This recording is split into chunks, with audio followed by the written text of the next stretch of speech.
On the island of Okinawa in the spring of 1945, the Japanese army was not just defending ground. It was defending a way of life against what it saw as total annihilation. The American forces, armed with flamethrowers, tanks, and overwhelming firepower, advanced from the south. The Japanese response was not a grand suicidal charge, but something more terrifying. They disappeared into the island itself. They built a base not on Okinawa, but within it. This was the Bao-Tiaya Cave Fortress. The island's limestone hills were honeycombed with thousands of natural caves, which Japanese engineers connected and expanded into a vast subterranean city of death. Tunnels ran for miles. Some caves housed field hospitals, with surgical theaters cut into the rock. Others were arsenals, stocked with shells and sock.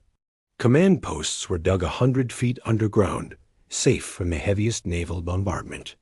The commander of this labyrinth, General Mitsuru Ashijima, knew he could not win.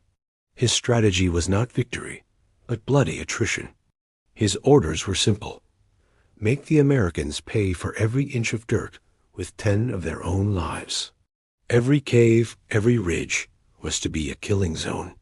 The American Marines and soldiers who fought them named it the Typhoon of Steel.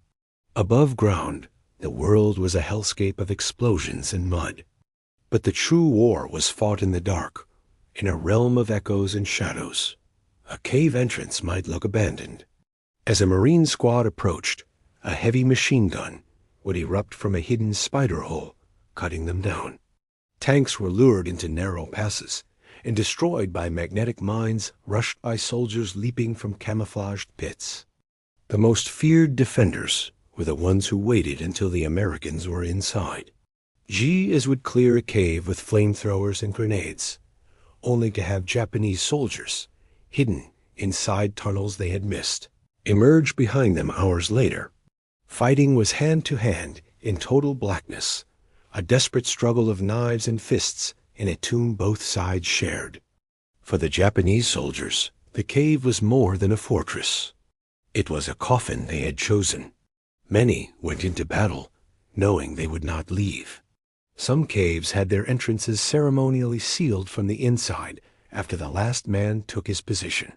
Radio operators sent final messages to headquarters before smashing their equipment with rocks. After 82 days, the battle ended. General Ashijima performed ritual seppuku, ritual suicide, in his final command cave. The cost was staggering. Over 12,000 Americans killed and approximately 110,000 Japanese soldiers.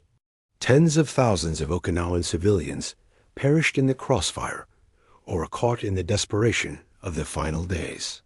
The story of the BOTI is not one of military genius, but of cultural fatalism made concrete.